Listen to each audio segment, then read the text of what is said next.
Ladies and gentlemen, please welcome Sheriff Joe Bag and the AZ Sports Fan and Steezy Late Smith.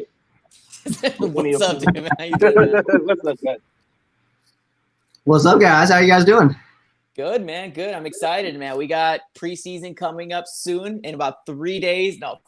I got the game on Saturday here. Super stoked about football coming back, man. I'm here for it, man. This was a long off season, man. I think from the Rams' perspective specifically, we made the move for Matthew Stafford before the Super Bowl. And immediately when that happened, my first thought was man, we got so long now to wait till we can even see him. So, and then of course he's not gonna play preseason. So, man, I'm ready. I'm ready to see my new quarterback. We got rid of Jared Goff. I'm ready to see Stafford out there, man. I'm ready to get this going. Chomping at the bit. I'm so pumped about this game this week, man. We got to get our revenge on the Kansas City Chiefs, even though it's very meaningless. But still, it would be great to get a win over the Chiefs. Yeah. Actually, one thing that I wanted to point out here, I'm actually very curious to figure out if you guys heard any news in terms of if your starters are playing. I did hear you, Joe, say you're not having any starters playing, or is it just Matthew Stafford? No, since McVay has shown up, we have not played any starters. So you won't see Matthew Stafford. You're not going to see Darrell Henderson. You're not going to see Cooper Kupp or Robert Woods, Tyler Higbee, our starting offensive line, Aaron Donald, Jalen Ramsey. None of those guys. You won't see any starters. It's all for depth.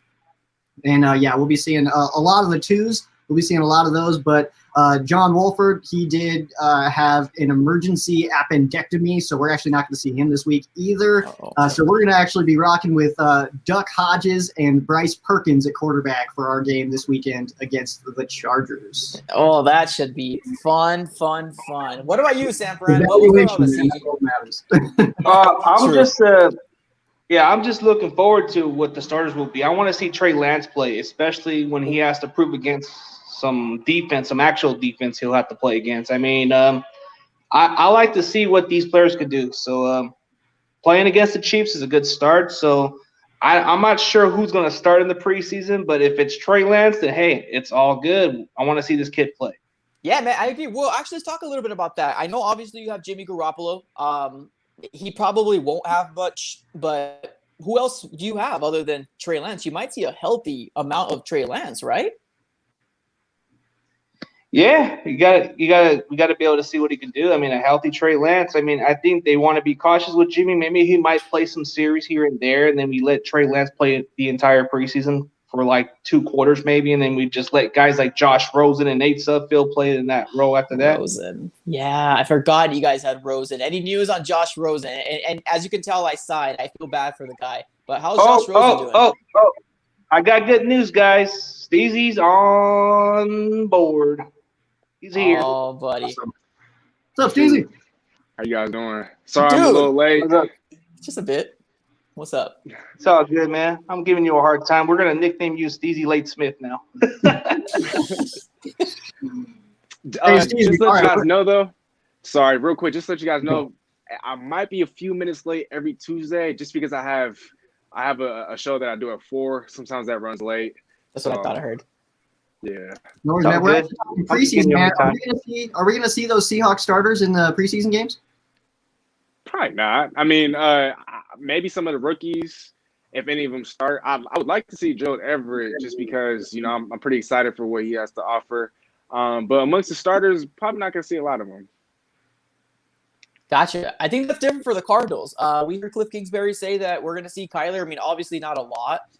He most likely will probably be 3-4 drives, something along those lines. He might not finish the first quarter, but we do want to see what he has, and I'm actually pretty excited about it. We do have the first game against the Dallas Cowboys, 7:00. So super excited it's coming Friday. You guys get nationally televised? Anybody else? We got our first two are NFL Network. We got the Chargers this weekend, and then the Raiders next weekend. Those are on NFL Network. Ooh, I don't think we have any personally. What are you guys? I think we might because it's like a Super Bowl 54 matchup again, so it might be televised because you got the Chiefs and 49ers, and then I think the Chargers will be the next one too, and then we got Chargers, and we got Chargers and not the Broncos. It's Chargers and Raiders. We got the Raiders. Yep, I think Raiders is going to be televised because it's still a battle of the Bay thing. So it's like you get it's going to be like something that's kind of still a fan rivalry. So it's still going to be televised in some way, even though it shouldn't. But hey, it's all that interesting rivalry. So when I look at the matchup in the preseason, we got the Chiefs, the Chargers, and then we got the Raiders, which I think it's Raiders because it's on the 29th or something like that. Do we all only have AFC West teams? I think so. I have the Cowboys, and then I got the Chiefs and the Saints. That's right. Yeah, because we're Chargers, Raiders, Broncos, so we're all AFC West. So I guess we're the single man out here. We just every AFC West team except the Broncos. That's who we got. So for you guys, that's pretty much it. We don't got the Broncos. Hey, anytime that the Rams can come to Denver, though, even if it's preseason, I love that. That's so much fun, because it's my home state, born in Colorado. So just up the road, stadium's about an hour and a half drive. So, and there's no other stadiums remotely close to me outside of that. So I'll take that any chance I get. But, man, this weekend, though, specifically, we got the Chargers game coming up. And like I said, the Rams aren't playing any starters in that one. I have no idea what to expect out of the Chargers, but I know with them and getting a new coaching staff, I'm kind of interested to see what happens there. Don't know if they're going to let Herbert play at all in there, but man, that game, there's not a lot necessarily to look into as far as the Rams specifically, just because we are kind of just trying to get some position battles kind of cleared up along maybe the offensive line, outside linebacker, stuff like that. So we don't have a whole lot necessarily, and I'm excited for it. I'll actually be at that one this weekend, but I'm going to have to rewatch that one on TV so I can actually – because I'll probably just be sitting there just soaking it in, just looking at that beautiful stadium the entire time. So I'm going to have to watch again afterwards. That's fair, man. Honestly, and I agree with you too. I like to watch the games back, especially when I go to games, because it's more for the experience. Obviously, if good things are happening, you're involved in the game and stuff like that. But it's hard to really get down to the nitty gritty, especially when I do my podcast to know exactly what happened. I have to rewatch it even after I go to the game. So I completely agree with you there. Yeah, when I go to games, sometimes I have to watch it on DVR and rewatch the game sometimes. So, when I was at that one preseason game against the Chargers, I had to rewatch that game and look at the film of what they did and all that stuff. So, even when I go to work, I might miss the game or two. So I usually just have to record it and rewatch it. So that's the interesting part about DVR these days. You got this technology where you can just record and rewatch it. The beauty of it. What's up with Seahawks, man? We probably won't be seeing Russell. Who are we going to be seeing on quarterback, you think? Man, Geno Smith did end up re-signing. What was his name? Sean Mannion.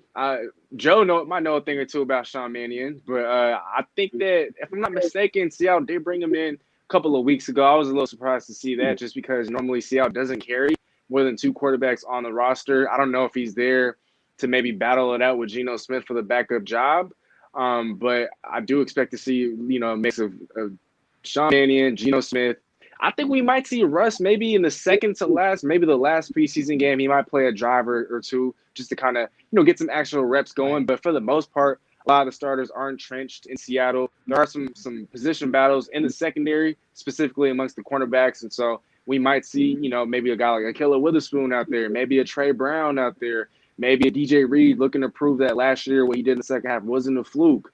And so aside from that, there really aren't any other position battles. We might see a Jordan Brooks. I think he's a starter that might get a little bit more time in the preseason than some of the other starters. But aside from that, I really just don't anticipate seeing a lot of starters. Gerald Everett will be another guy, like I mentioned earlier, just because I do want to see how he actually looks in a Seahawks uniform. But aside from that, it'll be a lot of backups. There'll be a lot of guys vying for different spots, and there'll be some surprises. I can almost assuredly guarantee that. So yeah.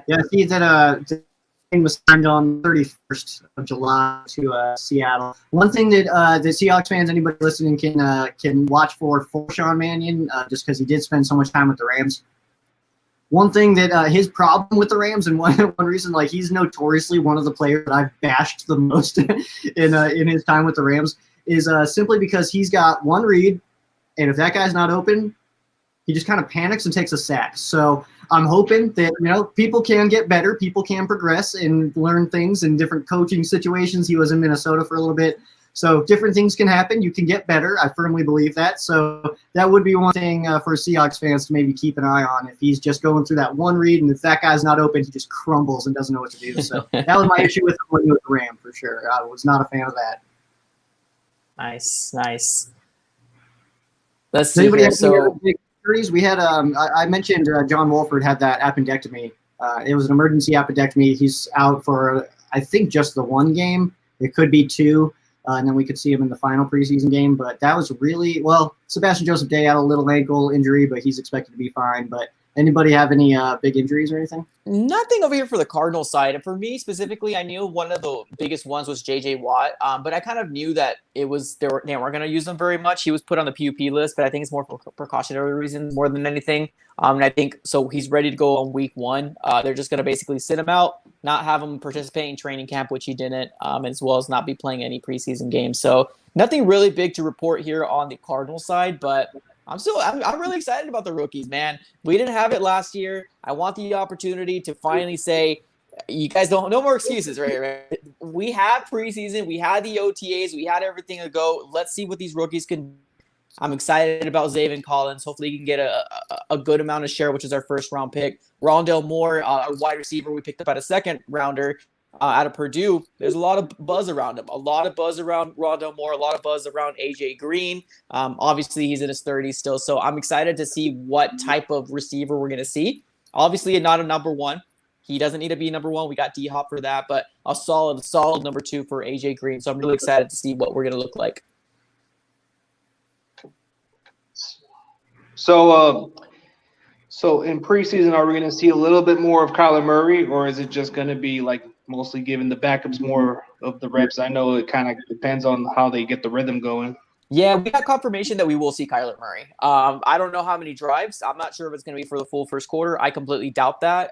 It's probably going to be 3 or 4 drives, in my personal opinion, maybe 2 to 3. But he will be playing in the beginning, and then they're going to pull him. I think they just want to kind of get the elbow grease going, make sure that the offense is gelling like they should be doing. Because there's really no excuses for our Arizona Cardinals coming through here, man. This is the 3rd year of Cliff Kingsbury. There's no more excuses here. We got to make playoffs. I'm not expecting to win the division, but we have to make playoffs. At least 10 wins this year, or tables will be flipped. I agree, bro. Yeah. I mean, you look at your guys' offensive line. Your guys' offensive line is much improved. Rodney Hudson. You have some pieces over there. You guys brought in a James Conner to compete with Chase Edmonds. You guys have 4 capable wide receivers. Kyler Murray should be taking, hopefully, that leap into maybe MVP territory. The defense is much improved. And so really the only question mark does lie, in the head coaching situation. We don't know if Chase Edmonds is a featured back. We don't know if James Conner can stay healthy. But aside from those question marks, I mean, I don't really see an excuse as to why you guys shouldn't be in the playoffs. Honestly, all 4 of these teams, on paper, all 4 of these teams should be playoff teams. Mm-hmm. Yeah, most definitely, because the NFC East is pretty weak. Yeah, and if you take out the weaknesses of each team, or even considering the weaknesses of each team, so you take into consideration, the Cardinals coaching staff, that's their weakness. You take that into consideration, that they're still a playoff team. The Rams just lost their running back. And now we're kind of going with some more inexperienced guys. But we're still a playoff team. You know what I mean? So like all these teams should be there. Mm-hmm. I agree. I should be back. That was awkward. Sorry about you. The Matrix got the best of me. My bad. I should be back. So the AZ Matrix. The AZ Matrix, man. I'm telling you, sometimes it happens. These darn Cox Communications, they say they gave me Gigablast, but they really don't. Liars. Yeah.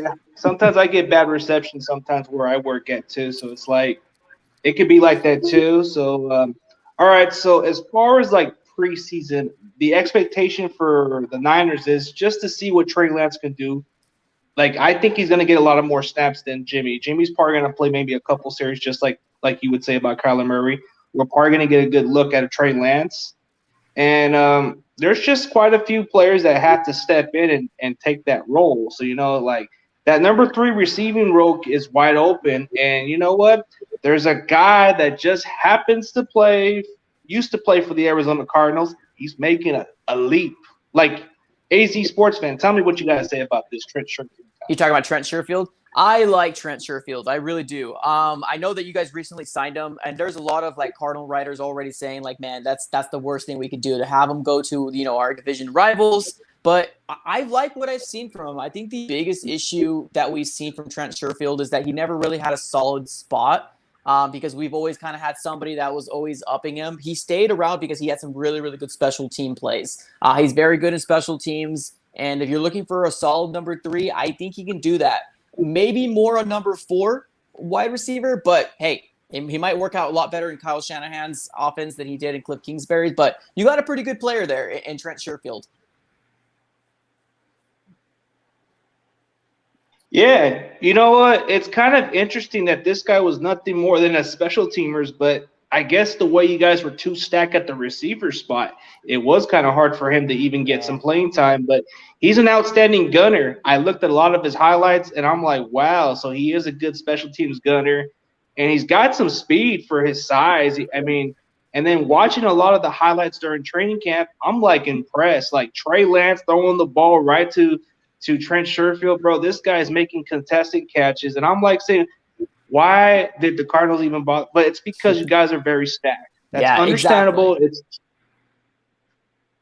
One thing I want to mention here is that I think one of the most exciting, like out of all 4 of our teams to watch in preseason is going to be the San Francisco 49ers. Hands down, seeing what Trey Lance can do. I know he's going to get a good amount of snaps because they said Jimmy G is going to get the start. I am going to follow the San Francisco 49er games as much as I possibly can, especially if Trey Lance is going to play, just to kind of make some notes and be like, hey, what can we do? Yeah, definitely, because people want to see what Trey Lance could do. And you know what? Since nobody's talking about this guy on the other side of the ball, you better guys watch for Arden Key, bro. Arden Key's having an outstanding camp for the 49ers. Like this buzz with this guy, man. He's been like doing really well against this offensive line. He's been dominating pretty well. And then what's even impressive about Arden Key was the way how he bashed the Raiders. That makes me feel like, well, that guy just makes me feel like a fan of his. Nice. So those are your guys that you're watching for the 49ers for sure. As far as like if we were going to go like one offense, one defense of like really who to keep an eye on for the Rams on offense, I go Van Jefferson at wide receiver. I think that he's going to be kind of a more important piece this year, and I definitely think he gets playing time in preseason. On the defensive side of the ball, look for current backup safety Terrell Burgess. He's wearing number 26. He's the safety behind Taylor Rapp, but last year he actually overtook Rapp on the depth chart and then got hurt. So then we saw Rapp back in again. And the unofficial depth chart that the Rams did release today for the preseason had Rapp in that starting slot. So I think Burgess is better than Rapp, and I think he's absolutely in line. He's going to take over Rapp eventually. I don't know if that's going to be throughout the preseason and the end of training camp or into the season, but that's going to be somebody to watch for on the Rams for sure. Nice. I guess for the Cardinals here, I would say just the whole cornerback group just in general. I'm really excited to see what they look like. I know we're going to have some defensive starters playing in the beginning, and then they're going to start dwindling down, but we have some very intriguing young cornerbacks out of the draft that I'm really excited to see. And also some other ones that we ended up getting just like a 1-year deal type of stuff. So I'm really excited to see what they do. Tay Gowan, Marco Wilson is one that we ended up getting out of Florida. And I'm really excited to kind of see what they do because, hey, now that Patrick Peterson is gone, people are always going to be like, oh, well, who's going to be our number 1 cornerback? And we're just kind of bouncing around right now. Yeah. What would that be? What would those 2 players be for the Seahawks, though? So last week I talked about Gerald Everett and Trey Brown, 2 of the guys that I like on offense and defense. I like Colby Parkinson, coming out of Stanford. He's 6'7". Seahawks took him in the 4th round, not this past year's draft, but in last year's draft. And he didn't get a lot of playing time last year. There was some knock on him coming out of college. People were looking at the fact that he's a little skinny, despite being 6'7", and he only had 1 touchdown.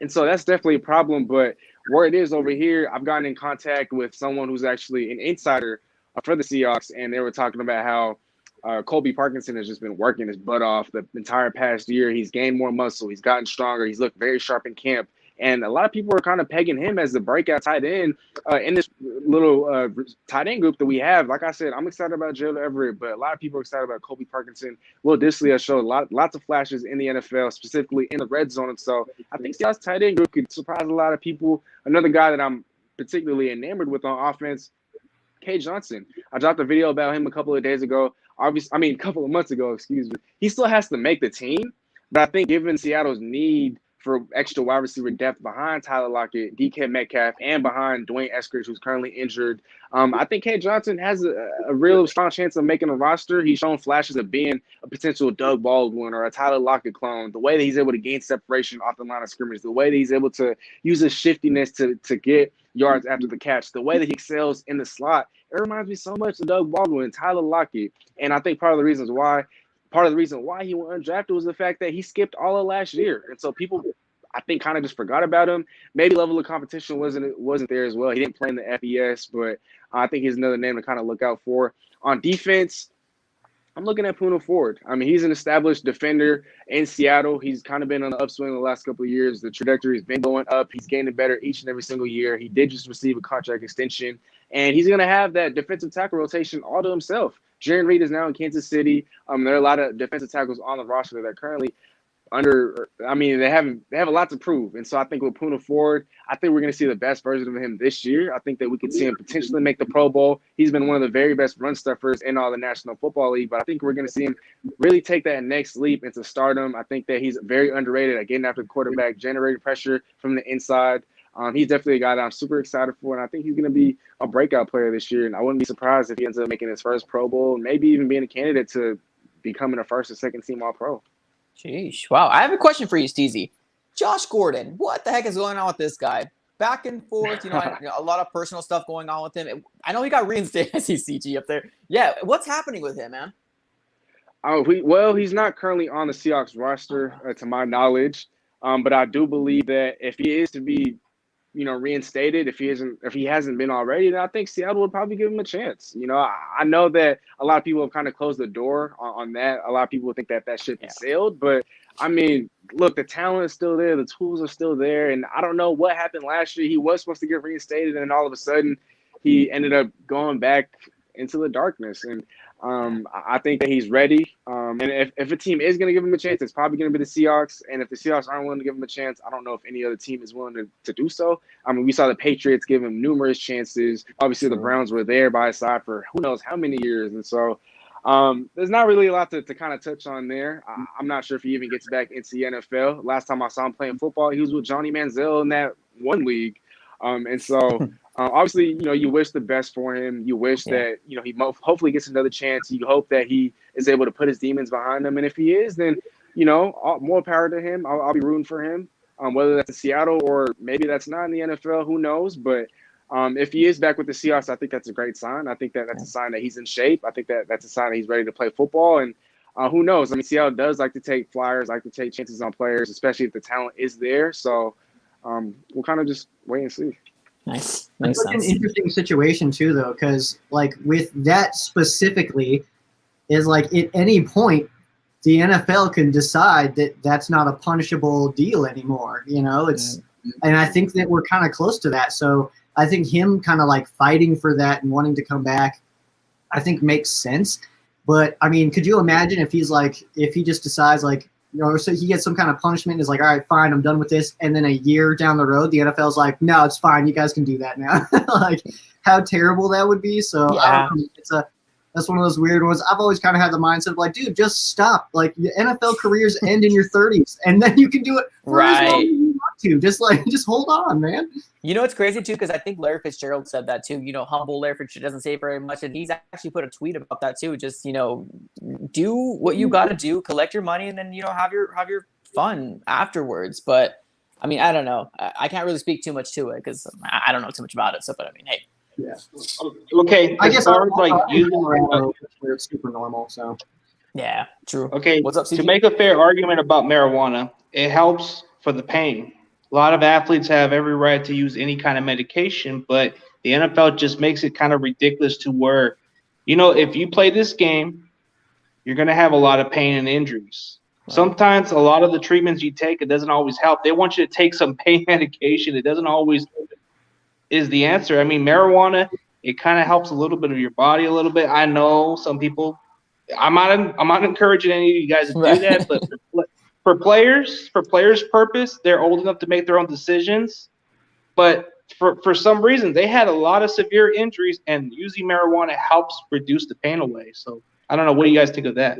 I think there's obviously an argument that for certain situations and for certain people it can be beneficial, but also let's not pretend like it's a performance enhancer. So I think that there's also the fact that having that in your body as a professional athlete, especially, I mean, I heard this from some doctor a long time ago was that he was like, I would never recommend that you inhale the combustion of anything. So if you're going to light anything on fire and put that into your lungs, it's not going to do a good job for you. Sure, certain aspects of that can be beneficial, but having smoke in your lungs in any capacity, no matter what is in that smoke, is not good. So there's obviously there's a lot of different factors that go into it. But like I said, there's benefits for certain people and for certain situations, but it's not just a straight across like this helps with this because every person interacts differently with it. So I don't know, man. I don't think there's any blanket statements that we can even have about that topic. I agree with Joe. Real quick though, I will say this though to Joe. There's other ways to go about it. Yeah. Smoking is obviously a very common way, but if you were to eat it like as an edible, for example, you're not reaping any of the harmful effects of actually smoking. There is CBD oil that people use to rub on their bodies or on certain sores or aches and wherever there's pain. And so there's other ways to kind of go about with marijuana. Yeah, and like I said, I'm in Colorado. I know all of it. But yeah, it's just one of those things. Like even with the edibles, I mean, that also will interact differently with different people. So I don't know. I think it's up to the individual and how they interact with it. Some people it helps a lot. Some people it doesn't. So one more thing for me, I think I'll just say this. I'm a very pro player type of dude, and if that's something that the players feel like, helps them more than, doesn't, then I'm all for it. I like to think that they know what, what's best for their bodies and for their futures and whatnot. And so if that's something that they're, wanting to push for, then by all means, I'm right there with them. So interestingly, I actually heard, I cannot think of the player. This was years ago that I heard this. They actually said that they like to do that when they were studying game tape. Like that was their thing. And they said it just kind of allowed them to really focus in on the game film. It wasn't like a practice thing. It wasn't for pain, anything like that. It was so that they could just really zone in and just study tape. And that was what they liked. So that makes sense too. For everybody. Do you think that topic was going to come up today? Right. I know. Seriously, what do you know? Yeah, for that situation, I guess it's just part of what the NFL is. They're just taking what's necessary. But some people don't like taking the painkillers and other stuff, so they don't think it helps in certain ways. But let's get on to the preseason topics of the guys that I think that you guys need to watch out for. Since I've mentioned those other ones the other week, those are just the obvious choice. But I'm hearing a lot of this Trent Sherfield, man. This might be our number 3 receiver from what I'm seeing. Arden Key, it's kind of interesting how this guy is making strides after leaving the Raiders. I guess going to the Raiders is like going to going to like the end of your career or something like that. So it's like I guess in his words, I was like, okay, he said it pretty good. I just wanted to get out of here. I am so – they should have got me out earlier. He says, we're good now. That was funny. Yeah, Raiders is one of those teams where like careers go to die. It's like that like if that's the team that signs you, like you're almost out. It's like for a couple of years for a long time actually. It was the Browns. Like the Browns signed somebody and they know that they got like 3 years left in the league, and then they're I'm a little sensitive to that topic specifically because I feel like that stigma is kind of around the Cardinals too, or you come here to retire type of stuff. So I'm a little retirement home. Yeah, in retirement home, exactly. Now, all the names you guys signed this offseason. But has Larry retired yet? Has Larry even retired yet? So I don't know. Not yet. He's still walking. Not yet. He's still moving. We still have some hope, man. No, I think last thing we heard from Larry is that he wants to start like with a podcast with like Tom Brady about golfing or something like that. I think he wants to like do something with Tom Brady, something like that. So, hey, man, I know he's a good golfer, whatever he wants to do with his life. And I just want to know, just for like selfish reasons, I'm not going to lie to you. He doesn't really owe anybody anything. And he always said that he will never go out with the bang. Never. The way he's going to retire is subtle. And this is probably the most subtle way he can go about doing it. He doesn't owe anything to anybody. But I just want to know, just for my own selfishness, honestly, I'm not going to lie to you. Man, Larry Fitzgerald single-handedly has some of like my favorite playoff plays of all time. Yeah. That one against the Packers when he just happened to be wide open. If you're going to cover one guy on the field, have it be Larry Fitzgerald. Right. And then he starts making all those moves and goes down. And then, of course, they do the shovel pass for the touchdown. His touchdown in the Super Bowl, that was another bowl moment. Yeah, it was like that slant and like everything kind of opened up. Yeah, and then you see him looking up. Yeah, it's perfect, man. If for Larry Fitzgerald, like even though it's like a division opponent, there is no way to hate Larry Fitzgerald. There's only a few of those players in the NFL where like if somebody's like, oh man, I hate Larry Fitzgerald, you're like what are you talking about? Like you can't hate him. Like why? Like, what is your reason? Why? Larry's a great player. Like personally, if he still has something left in the tank, Kyle Shanahan or John Lynch, give this guy a call. Get him over here so we can get our third receiver. I mean, no offense to Trent Sherfield. I want him over here. Hey, Larry, you're more than welcome to come to the Empire. We'll give you a run for the Super Bowl, maybe, if you give us a chance. I'm just. I'd rather see him stay in Arizona if they go to San Fran. Yeah, I agree. I don't think he's ever going to go anywhere else, but I do think he's going to retire. Honestly, that's in my. That's what it's. I mean, he's an exceptional player. Like he's still got it. He's still at his age. He's still producing. I still think even with our third receiver spot, it would be kind of like it would be a sad way to go to play for your rivalry. But at the same time, if he still has years left and he wants to get a ring, I can understand that. But hey, if he wants to retire as a Cardinal, much power to you is what I would say. Well, the issue with Larry Fitzgerald is we know that he's still productive. Obviously, he's not a number one number. He could be solid number three. He's still productive. The thing is that he still wants to get paid the $11 million. And right now with Cardinals going crazy and signing everybody and their mother in terms of like those big names, it's hard to justify paying Larry Fitzgerald $11 million when we have so many holes to solidify. And we just don't have the money to pay him. And I think that's what he's holding out for. I don't think he's going to go anywhere else, and if he does, I definitely obviously will be heartbroken. But yeah, he's not going to do maybe that. If it's an injury. What's that, Joe? Well, Isaac Bruce went to the Niners to end his career, and it hurt my heart so bad, man. You have no idea how bad that was to watch the Rams and Niners and have Bruce on the opponent's sideline, man. That was like, it's like watching. I was like, come on, man, what happened? Like, what have we done? And then like Holt when he was with the Patriots, same thing. Terrible. What really hurt me the most as a fan was Terrell Owens going to the Cowboys. I hated that. I mean, I was okay with him going to the Eagles. Hey, you can go to the Eagles, more power to you, but go to the Cowboys, I can't stand that. That made me more mad and broken. I was just going to say with the Larry Fitzgerald dynamic, I mean, the fact that you guys have so many options at wide receiver, D-Hop, Christian Kirk, Rondale Moore, you guys just signed A.J. Green. There's so many weapons there. He'd just be a luxury more than necessity at this point. Maybe if there's an injury at some point during the season, maybe if A.J. Green underwhelms, maybe Arizona's like, you know what, we're going to make a playoff push. We could use a little bit of his veteran leadership. We could use him in the locker room. Maybe we bring him in. So I wouldn't I wouldn't shut the door entirely, but much remains to be seen.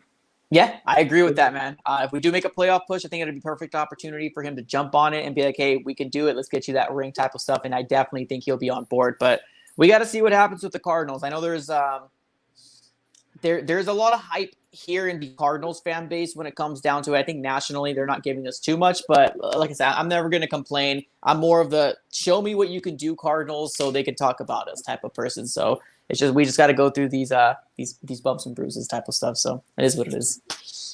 Okay, so Cardinal Rule just asked you a question, Joe Bag. What's with the name Sheriff Joe Bag? I mean, it seems to me I got more of the sheriff look than you do. How about this for the Cardinal Rule? I'm not going to answer that one right now for you, but I will say that Sheriff Joe Bags as a whole name is actually part of it. Joe Bags was first. Sheriff was editor. But I'll tell you, when it comes to my rotation to host, when this on Ram Showcase channel, I'll tell that story. How about that? Oh, I love it. I'm actually really curious about it too. I just never wanted to ask. I'm excited. Got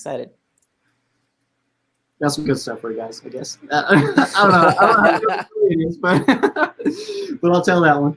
All right. So we can all agree that we don't. So we can all agree that we don't like the Cowboys, right? Can we all agree there? I hate Raise your hand. I love the I hate the NFL. Cowboys. I love the NFL. I don't hate any teams anymore. I grew out of it. Really? No, I mean I don't hate them like I would. I don't hate them like that. But I'm just saying we can all agree we dislike that team. Yeah, Number the one, Cowboys but are one of those teams that I'm like, man. For me specifically, I would say, I don't know. I had a hatred for the Patriots until Tom Brady left. So like, I'm cool with the Patriots now. And then I've always had that thing with the Steelers because obviously they're the ones who didn't allow us to get that Super Bowl. So. Dude, I can't get that hatred off the Raiders because of their fan base. But it's hard for me to even dislike Seattle as much as they're trying to act like that fan base. Don't try to copy what the Raiders do. Don't show no signs of disrespect and try to act like you're one of those guys. You're not a Raider fan, so don't try to act like them. That's the ones I don't like, is those hypocrite punk fan base. But that's just another day to discuss. That's not everybody, though, man. It's not everybody. Yeah. Every fan base has jerkwad fans. I think we can all agree on that. Like Eagle fans. There's quite a few Eagle fans that people get a bad look on, but I'm not saying they're all the same. But there's quite a few nice Cowboy fans and Raiders fans. But it's the reputation, Yeah. But since we're debating about this preseason matchup, I mean, so who's your expectation of a guy that you want to see make this team that's on the bubble? Ooh, that's a good question. That's a great question. I'll go ahead and start. I'll say this kind of is helped with the with the Cam Akers injury, but I'm going to go with rookie running back Otis Anderson Jr. out of UCF. I've been up in this guy for quite a while now. We only signed him pretty recently, but the second we signed him, I kind of like started looking into him and all that, and I think that what his specific skill set brings to the Rams, I think he fits in perfect with what Sean McVay wants to do. So we know that Darrell Henderson's going to start. We know that Xavier Jones and Jake Funk are going to have roles on this team. But behind that, I really do think that the Rams keep 4, and I don't know if that's going to be Raymond Clay or Otis Anderson Jr. So I think that that's going to be something very important to watch in preseason, is just that running back group and see who really stands out. But Otis Anderson Jr. specifically, I think that he's got so much versatility, something that he can also bring to special teams, not only on like punt team, anything like that, but he can also return. He did that at UCF, and he started returning punts even as a freshman at UCF. So he's got the experience there. I think he's great out of the backfield. He's perfect in that zone blocking run scheme, which is exactly what the Rams run. So I think he's right now like officially our like 5th running back, but I think that he's kind of a dark horse to make this team and have an impact, especially on special teams. Nice. I can go, and then I guess DZ can go after me. I would go with the running back as well. I agree with that because right now we have James Conner and we also got Chase Edmonds, which I like them both, but both of them had injuries through their career here in the NFL, which I'm a little worried about. But I would love to see a lot of these, running backs that we have, Eno Benjamin, an opportunity, Jonathan Ward, an opportunity. We even signed Ito Smith. I think he was the backup to Devontae Freeman in the Atlanta Falcons at one point. So want to see them to have their opportunity, give them the rocket and see what they can go ahead and do, because I think it's very important to see if we have that third person there in case something happens that we don't want to happen. But hey, running backs are really tough to keep healthy throughout the rest of the season, especially when they had those injuries prior. So I want to see those running backs make the squad, or at least one of them, a solid third. And then for me, I kind of already spoiled it earlier, but a guy that's on a bubble who I believe will make the roster, K. Johnson. I just think that, look, Seattle needs a receiver that could excel in the slot. Tyler Lockett, he can excel. He could play in the slot, but I mean, he also fares pretty well on the outside. I want to see him on the outside making plays. He's not going to be in the slot full time. A guy that can't play in the slot full time, K. Johnson. Like I said, he's able to create so much separation just at the line of scrimmage. He's a yak attack machine, or he's a yak machine. And I think that in the last couple of years, Seattle just really hasn't had a threat that could go out there, catch the football in space, and really just create yards for themselves after the catch. Maybe that has to do with the scheme. Maybe that has to do with, some of the play calling. But I think that when Shane Washington coming in, you guys are, Joe, you know a lot about this. I mean, you guys as receivers, especially Robert Woods, Cooper Kupp, those guys are great after the catch. You guys routinely finished in the top 5, top 10 in terms of yards after the catch, in terms of your guys' receiving core. Seattle, on the other hand, has finished in the bottom 30s, honestly, in the bottom 20s. And so I think that with K. Johnson coming in, I hope he makes the team, but I think he can help out tremendously. he can't be on field, especially Dwayne Eskridge is not going to be healthy to start the season. So he's a guy that I'm super, super high on. He's a guy that I think that Russ Wilson will fall in love with in short order. And for the Niners? Okay, for the Niners, this one's an interesting bubble since I've been hearing a lot about it, but this is it for Jalen Hurts, man. You either got to step up, you got to play, bro, because we waited 2 years for you, and you got to do something, dude. We're not going to hold on for you for another year because from what I'm hearing, Shanahan isn't quite sure about him no more. It's like we were going to be patient with him, but if he can't play preseason or prove himself, this is it for him. But on defense, the interesting part on defense is it's a pretty stacked group with defensive line. So it's like who's gonna win that role? Who's gonna make the team between Maurice Hurst Jr. and Zach Kerr and quite a few others? It's pretty stacked. It's gonna be hard. I'm intrigued to see who would actually play better because I've heard a lot of good things about Zach Kerr, but then Maurice Hurst Jr. I've heard a lot about the motor's good and all that stuff. I mean, it's just his medical issues is part of the only problem. So that's pretty much the ones on the bubble that I'm kind of looking forward to if they can make the team or not. Awesome. I saw a question that you posted on these on your chat. Somebody asked like, what was like the worst decision your team has made? Did you see that? I think it was somebody with like a P. I feel like we could talk about that a little bit. That's a kind of a cool topic.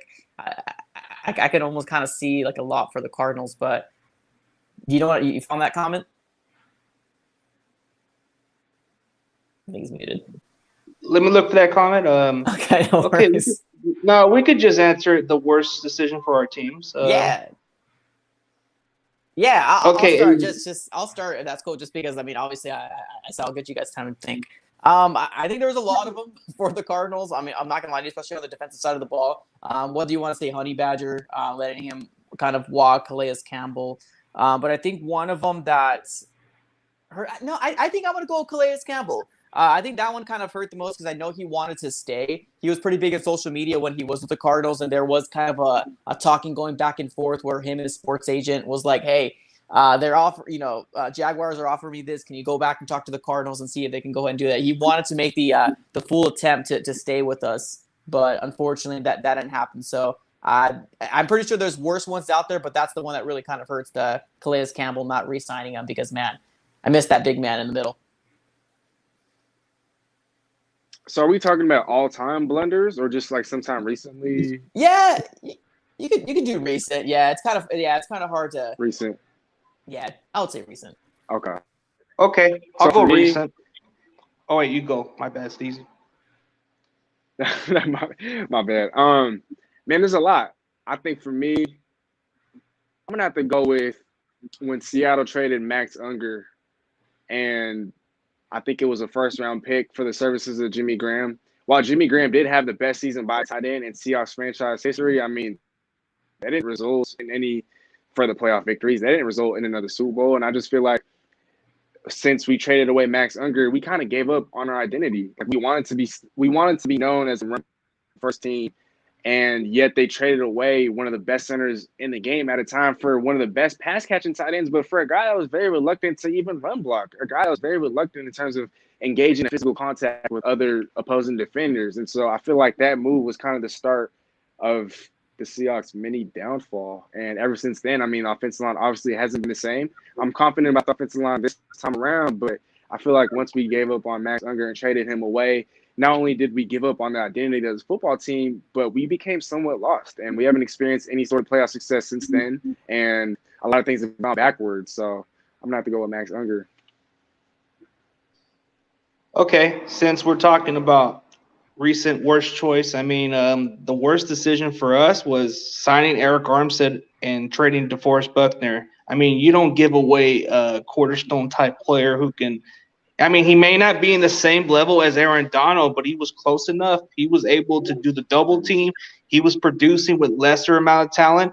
And it still kind of hurts me to even say it, but Eric Armstead just wasn't – he's overrated, and you just let this bona fide star, DeForest Buckner, go to the Colts. That to me is something that I probably just have to scratch my head and get used to this Javon Kinlaw, but That's the one that kind of stings me the most if we're talking recently. And that was a second round pick, right? You traded him for? First. No, we trade for a first round with the Colts. But I still think that when you need a guy like DeForest Buckner, he took all the double team, he made everybody better around him. But Armstead, you need to surround him better talent. There's a difference between making people better and being surrounded. So that to me was the one that kind of hurts me the most. And I probably still feel it's very mutual to say that I just never understood why we kept Armstead. But that's just my opinion. All right, well, three things. First of all, CG, nobody's in the same class as Aaron Donald. I mean, he could retire today. He's a first ballot Hall of Famer. Okay, so let's just get that one out of the way. If we're talking recent for the Rams, I would say just getting a little bit too happy on signing big contracts a little too soon. Obviously, we got the Jared Goff, Todd Gurley, Brandon Cooks. Those ones kind of jump out.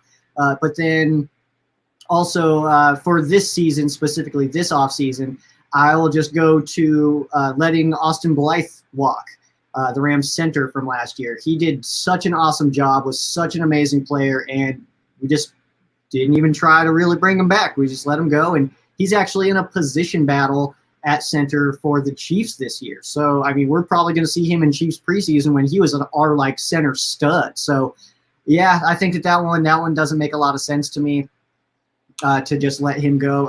It looks like, I mean, this entire offseason, it's kind of been Austin Corbett has been kind of filling into that role, but based on the comments from Sean McVay's most recent press conferences, it actually sounds like Brian Allen, who was the 2019 starter, the year in the last couple where the Rams offensive line was actually at its worst, he's actually impressing a lot, according to Sean McVay, and could be slated to be that starter this season. But maybe Corbett at right guard backing up, and then Coleman Shelton could also kind of factor in there somewhere. But letting Austin Blythe leave makes no sense. I mean, I think we could have got him pretty cheap. He did such an amazing job, and yeah, I just didn't like that move, not bringing him back. I guess he had reception issues. He's back. So, the Matrix, man, I swear, dude. You got the Matrix. Okay, so all right, I have a question for the AZ Sports fan. When you go into a game, Mike? Ooh, great question. So I recently had a daughter, so it's gonna be a lot harder than just being like, hey, I have a Sunday off. So I got to coordinate it. So I don't quite know yet. But I do want to at least attend one game, not preseason, a regular game, but TBD right now. I'm not quite sure.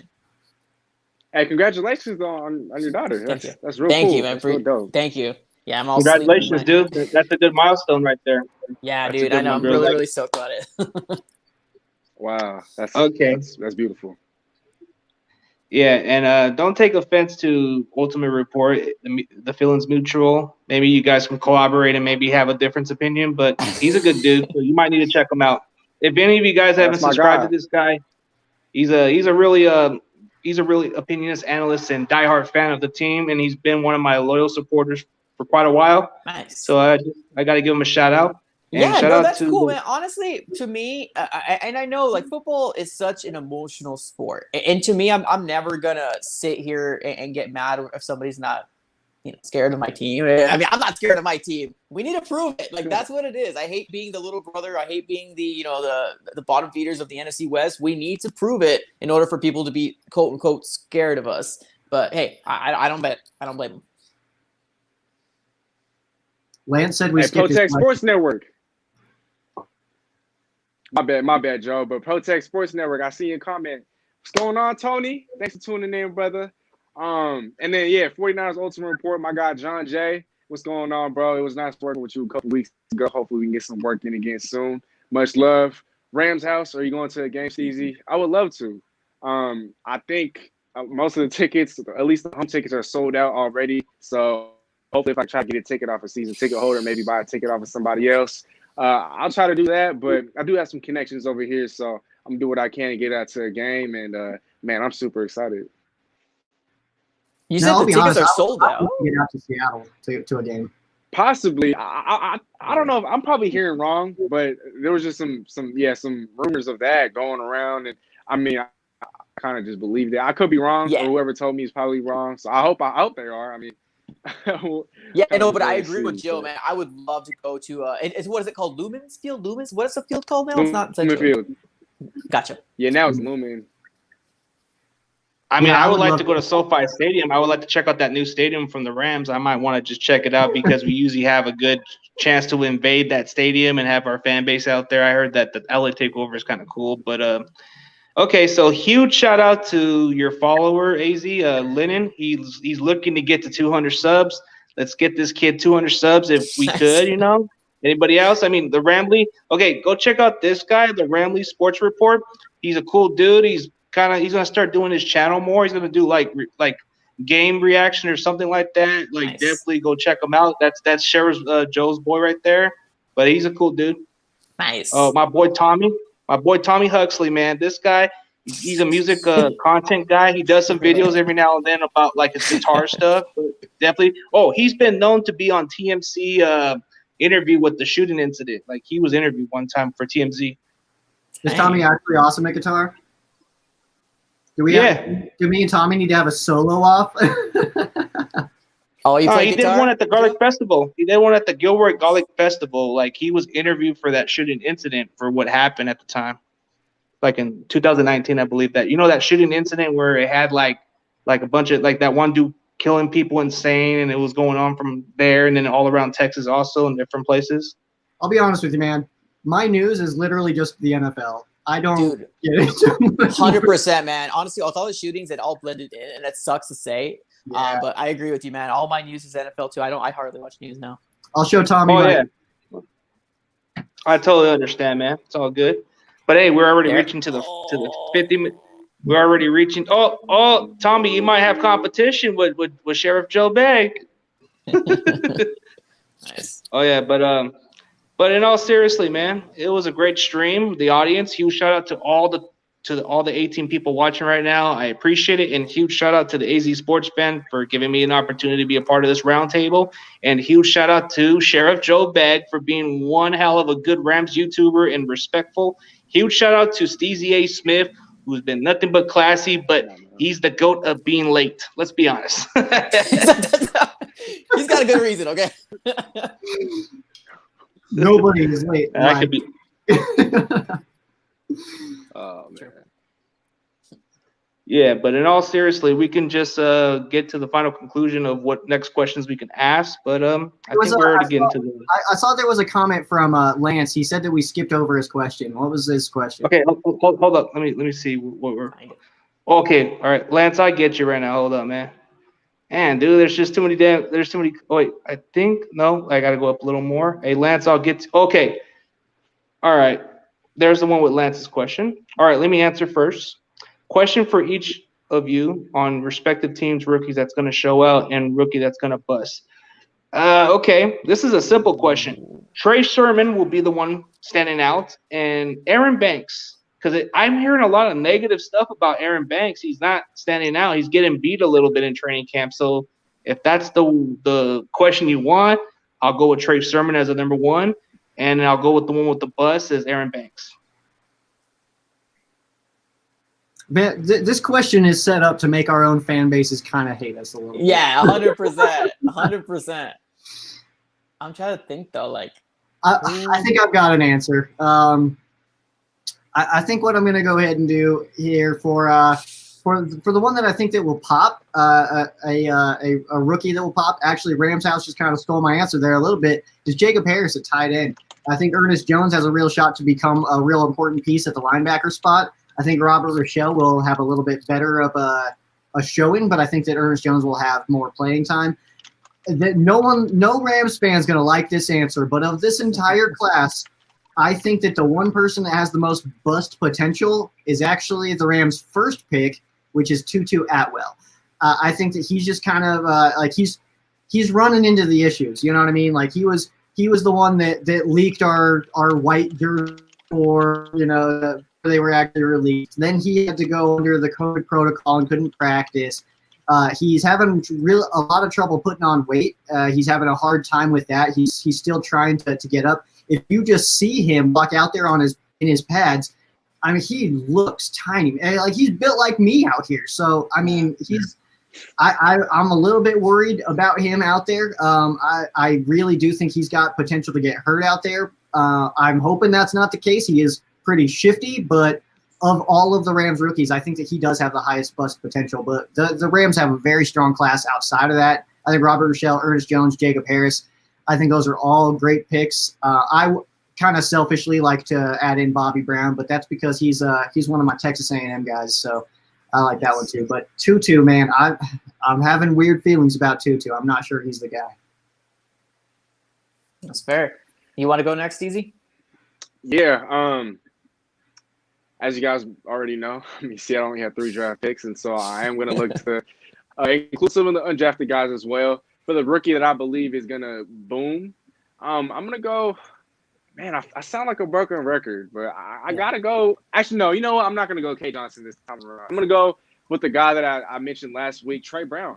You know, I think that from Oklahoma, he brings not only championship pedigree, he's a dog, he's clutch, he's always in the right place at the right time. He's always making – game-saving, game-winning, game-clinching type of plays. He is just that type of player. He's a leader. He's coming from a powerhouse type of program in Oklahoma. He's short, but that's really the only knock on him. He's not afraid of anybody. He can cover anybody. He wants to, to kind of get under your skin. He's physical. And he can kind of press up on you. And so I think, seeing as how Seattle has a need in the secondary, they need a guy like him to step up and kind of step into that role, provide quality reps at the cornerback position. I think Trey Brown, he has the perfect mix of opportunity, talent, and desire. I think he busts out, or I think he breaks out here in Seattle in his first year. As for a rookie that I believe is going to be considered a bust by others, I'm going to have to go with our second-round pick, Dwayne Eskridge. And not because I don't like him, not because I don't like his skill set, not because I don't like his talent. I think he fits the bill. I think that he can be a quality wide receiver 3 for a contending team. But I just think that relative to where he was drafted in the second round. A lot of people are going to expect close to 1,000 yards. People are going to expect a whole bunch of game-saving plays. People are going to expect a whole bunch of deep touchdowns. But in terms of raw production, I just don't know if that's going to be there. I mean, there's going to be a lot of competition for targets. Gerald Everett's going to be there. Obviously, DK and Tyler are going to soak up a lot of those targets. I think Chris Carson's going to be a bigger factor in the pass game. And I think that there's other weapons that can get involved. K. Johnson. And so I just don't know if statistically he's going to be where people want him to be. And so when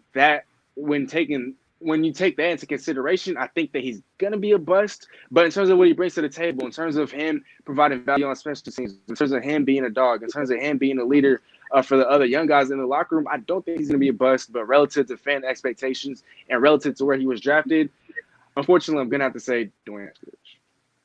Yeah, I guess I'll go next. So, boom, I'll say Marco Wilson, cornerback out of Florida. I definitely think he'll get his opportunity, and he's hopefully going to show out. Fingers crossed. In terms of bust, I know a lot of people are not going to like this, but I still kind of have that feeling of Rondale Moore finding the specific spot in this wide receiving core that's going to make him solidify him being there. I have some worrisomes, and not only because Andy Isabella was taking over DK Metcalf. I'm not trying to compare the two, but they have similarities amongst each other. I know, Rondell's stronger. They say he's a lot more shiftier, but we can say all these different things because they play well on, college. But when they get to the NFL, it's a whole different story, and it's kind of the same story.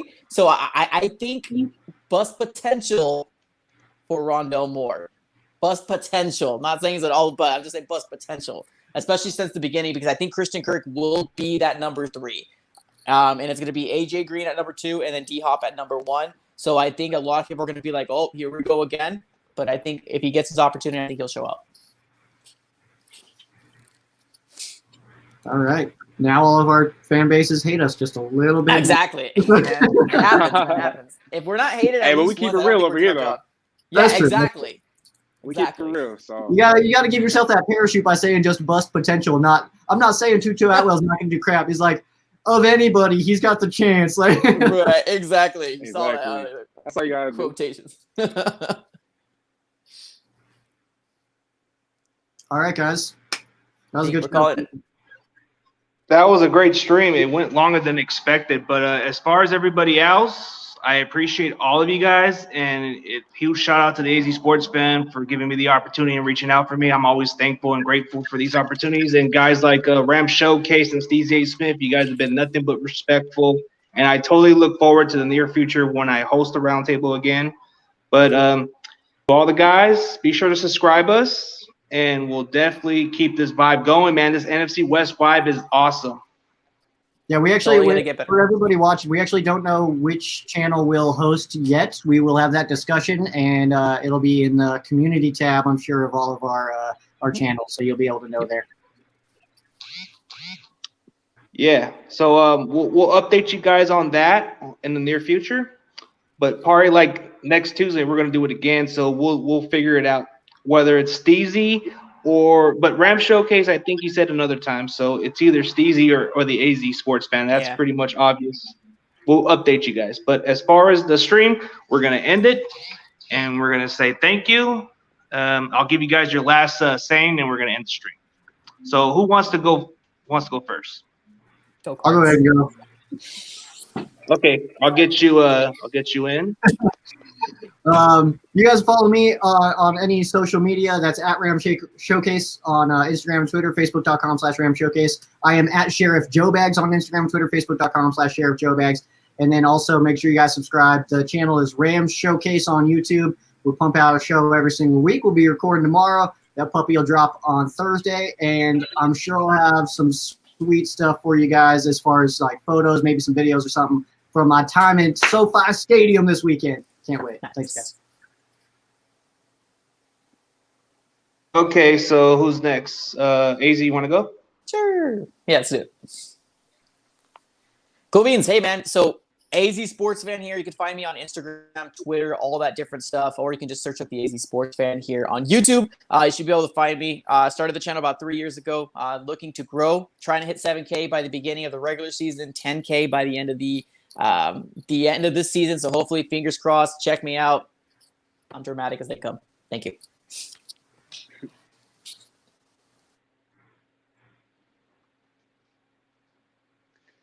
Yes, sir.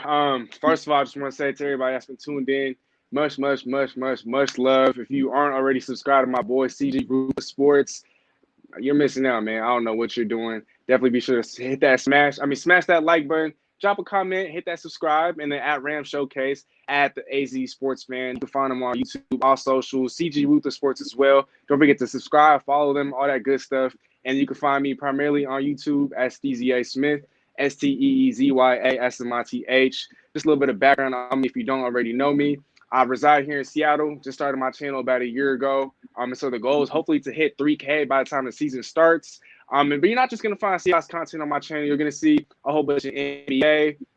But I like to cover a little bit of boxing as well. We're going to start covering soccer. I got a little team behind me. We're looking to incorporate some baseball. But I expect a lot of Seahawks, NFL content, NBA content secondly, and then the rest of the other sports you can find at numerous times. But yeah, much love to everybody that's been tuned in, and can't wait till we hop back on next week.